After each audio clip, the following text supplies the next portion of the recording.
বহু বছর আগের কথা। গভীর জঙ্গলের মধ্যে ছিল এক মায়ার নগরী। সেখানকার রানী ছিলেন এক ডাইনি। সেই ডাইনি একদিন একটি ছোট্ট মানুষের বাচ্চা কুড়িয়ে পেয়েছিলেন। যে কারণেই হোক সেই মেয়েটিকে মেরে না ফেলে তাকে নিজের মেয়ের মতো করে মানুষ করে তুললেন। মেয়েটি বড় হয়ে উঠল অপরূপ সুন্দরী হয়ে। শোন মা, তোর বিয়ের সময় হয়ে এসেছে। দূর রাজ্যের রাজপুত্রের সঙ্গে তোর বিয়ে ঠিক করে ফেলেছি। মা, মাগো, আমি কি সত্যি রাজপুত্রের উপযুক্ত? তুই তুই আমার মেয়ে, নিশ্চয় উপযুক্ত। তোর সঙ্গে যাবে আমার বিশ্বস্ত রাক্ষসী। সে তোর দাসীর ছদ্মবেশে থাকবে। হুকুম করুন মা। আর শোন মা, তোর সুরক্ষার জন্য দিচ্ছি এই দুই লিলিপুট ভূত। এরা তোর কানের দুল হয়ে থাকবে তোর সঙ্গে। দুটি ছোট্ট ভূত বেরিয়ে আসে বাক্স থেকে। লাফিয়ে তারা ডাইনির মেয়ের কানের মধ্যে দুল হয়ে ঝুলে পড়ে। আমরা সব সময় থাকবো, সব বিপদে রক্ষা করব। এরা তোর সঙ্গে কথা বলবে শুধু রাতের বেলায়, আর দিনের বেলায় শুধু দুলের মতো ঝুলে থাকবে। আর এই নে, এই দুটো ঘোড়া, একটা তোর জন্য, নাম মেঘদূত, মন্ত্র পড়া ঘোড়া এটা, আর একটা এই রাক্ষসীর জন্য। মা, আসছি তবে। কাঁদবি না বাছা আমার, তুই আমার মেয়ে। যা, রাজরানী হয়ে আয়।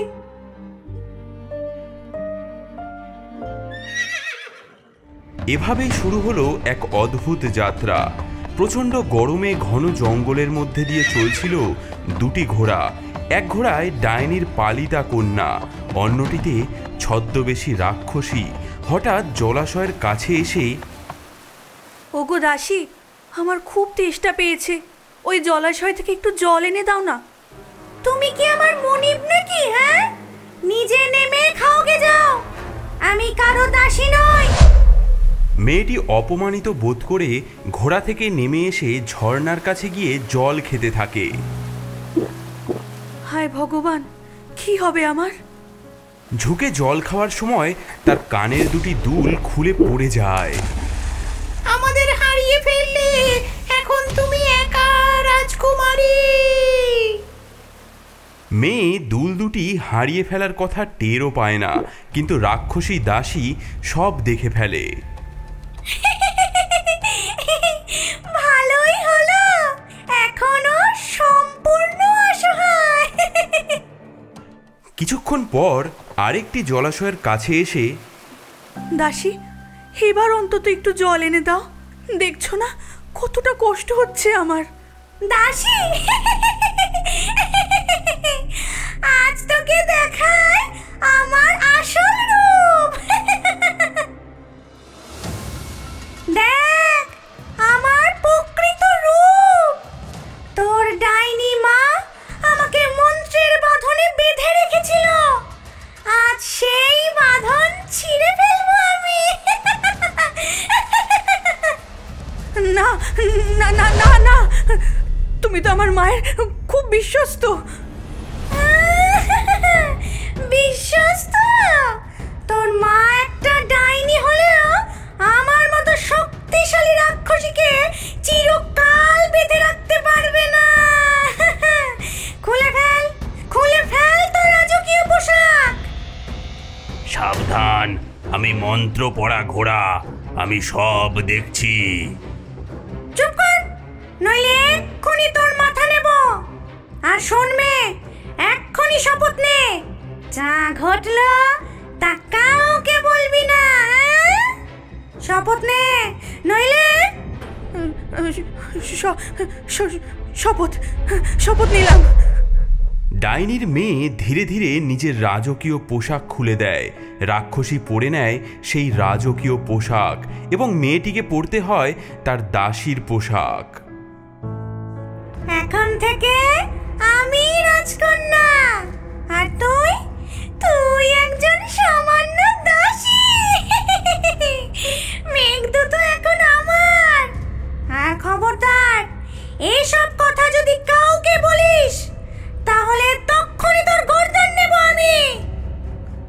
ডাইনির মেয়ে, ভয় পেও না।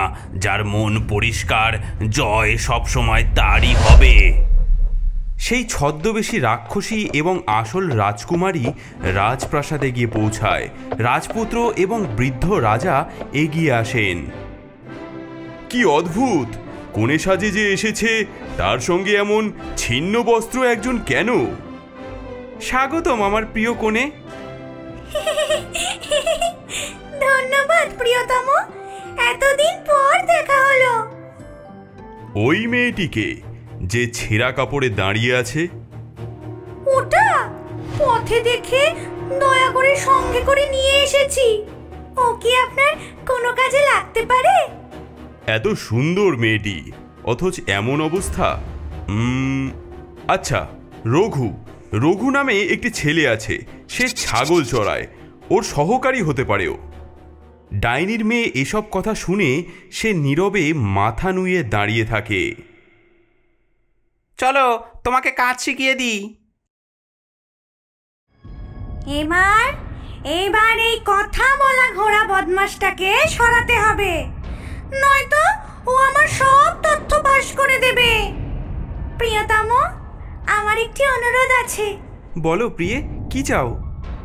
আমার ঘোড়া মেঘদূত, ওটা খুব দুষ্ট, আমাকে না কামড়াতে চায়।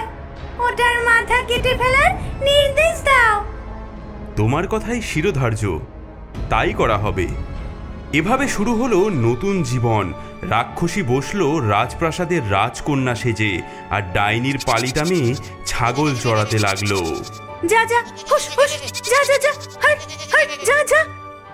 এদিকে রাজপুত্রের আদেশে যখন কসাই মেঘদূতের গলা কাটতে যাচ্ছিল, তখন আসল রাজকন্যা কসাইখানার কাছেই লুকিয়েছিল।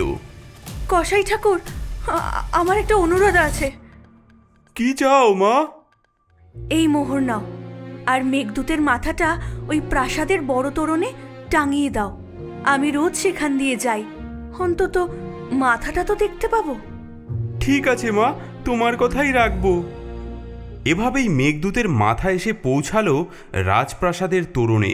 প্রতিদিন ভোরবেলা ছাগলের পাল নিয়ে রাজকন্যাকে যেতে হতো সেই তোরণের মধ্যে দিয়ে। সেখানে ঝুলতো তার প্রিয় ঘোড়া মেঘদূতের মাথা। হাই মেঘদূত, তুমি এখনো ঝুলছো? হাই রাজকন্যা, তোমার মা জানতে পারলে নিশ্চয়ই অনেক কষ্ট পেতেন। প্রতিদিন এভাবে মেঘদূতের মাথার সামনে দিয়ে যাওয়ার সময় তাদের মধ্যে এই কথোপকথন হতো। রঘু শুনতে পেত, কিন্তু কিছুই বুঝতে পারত না। একদিন যখন দুজনে মাঠের মধ্যে ছাগল চড়াচ্ছে, তখন ওই দেখো, আবার চুল খুলেছে। আজ না ওর কালো চুল কেটে আমি নিয়ে যাব বাজারে এর অনেক ভালো দাম পাবো। হে হে। আরে কি সুন্দর চুল তোমার এই সুন্দর চুল আমি কেটে নেব, বাজারে বিক্রি করে কিছু পয়সা পাবো। না, তুমি সরে যাও বলছি, আমি এখন চুল বাঁধবো। না না, আজ আমি তোমার চুল নেব। ওগো বাতাস, বায়ুর রাজা, তুমি উড়িয়ে নিয়ে যাও রঘুর টুপি, ছুটুক সে তার পেছনে, যতক্ষণ না আমার চুল আঁচড়ানো আর বাধা শেষ হয়। প্রচন্ড ঝড় বয়ে আসে, রঘুর টুপি উড়ে যায়। হ্যাঁ, এ কি হলো? আরে দাঁড়াও, একদিন না একদিন তোমার চুল আমি কাটবো। আমার টুপি, আরে টুপি রে, দাঁড়া। এইভাবে প্রতিদিন রাজকন্যা নিজেকে রক্ষা করতেন শয়তান রঘুর হাত থেকে। আর সহ্য করতে পারছি না, প্রতিদিন এমন হয়। আমি বৃদ্ধ রাজাকে সব বলবো। বলো, হয়তো এতে আমার মুক্তি হতে পারে।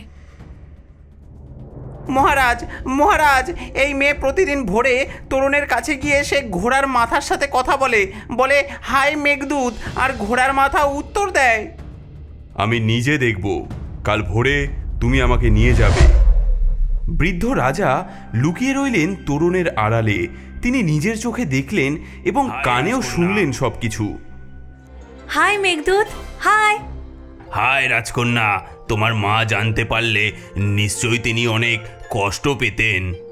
রাজা আরও দেখলেন কিভাবে মেয়েটি বাতাসকে আদেশ দেয়। ওগো বাতাস, বায়ুর রাজা, তুমি উড়িয়ে নিয়ে যাও রঘুর টুপি, ছুটুক সে তার পেছনে, যতক্ষণ না আমার চুল আঁচড়ানো আর বাধা শেষ হয়। এ তো সাধারণ মেয়ে নয়, এর মধ্যে নিশ্চয়ই কোনো ব্যাপার আছে। কে তুমি? কেন এমন করো? মহারাজ, মহারাজ, আমি শপথবদ্ধ, কাউকে আমি কিছু বলতে পারবো না। বললে আমার প্রাণ যাবে। তবে ওই লোহার চুল্লি, ওই চুল্লির কাছে গিয়ে বলো তোমার কথা, তোমার দুঃখের কথা সব বলো। বৃদ্ধ রাজা লুকিয়ে রইলেন লোহার চুল্লির পেছনে। রাজকন্যা এলো তার দুঃখের কাহিনী বলতে। ওগো লোহার চুল্লি, তোমাকেই আমি দুঃখের কথা বলি। আমি একজন ডাইনির পালিতা কন্যা। আমার বিয়ে ঠিক হয়েছিল এই রাজ্যের রাজপুত্রের সঙ্গে, কিন্তু পথে। এরপর রাজকন্যা বলে গেল সব কথা, কিভাবে রাক্ষসী তাকে ভয় দেখিয়ে পোশাক কেড়ে নিল, কিভাবে শপথ করালো। আজ এক বিচিত্র গল্প শোনাবো, সবাই মন দিয়ে শোনো। হ্যাঁ রাজামশাই, বলুন, আমার গল্প শুনতে খুব ভালো লাগে। এক রাক্ষসী ছলনা করে একটি মেয়ের জায়গা দখল করেছিল। সেই মেয়েকে বানিয়ে দিল সে দাসী। এখন বলো, সেই রাক্ষসীর কি শাস্তি হওয়া উচিত? তাকে পেরেক বসানো একটা পিপের মধ্যে ঢুকিয়ে ঘোড়ার পেছনে বেঁধে টেনে মারা উচিত। তুমি নিজেই নিজের শাস্তি ঘোষণা করলে, তুমিই সেই রাক্ষসী।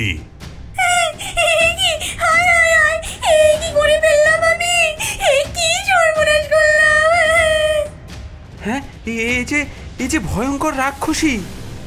এসো মা, তুমিই আসল রাজকন্যা। আমি মুক্ত, আমি আবার আমি হতে পেরেছি। তুমি আমার প্রকৃত প্রেম। সেদিনই রাক্ষসীর শাস্তি কার্যকর করা হলো। তাকে পেরেক বসানো পিপের মধ্যে পুরে দুটো ঘোড়ার পেছনে বেঁধে তাকে টেনে মেরে ফেলা হলো। আর রাজকন্যা ও রাজপুত্রের বিয়ে হলো ধুমধাম করে। মাগো, আজ তোমার মেয়ে আবার রাজকন্যা হয়েছে। এভাবেই সত্যের জয় হলো। রাজকন্যা ও রাজপুত্র সুখে রাজ্য শাসন করতে লাগলেন, আর বৃদ্ধ রাজা তৃপ্তির হাসি হাসলেন।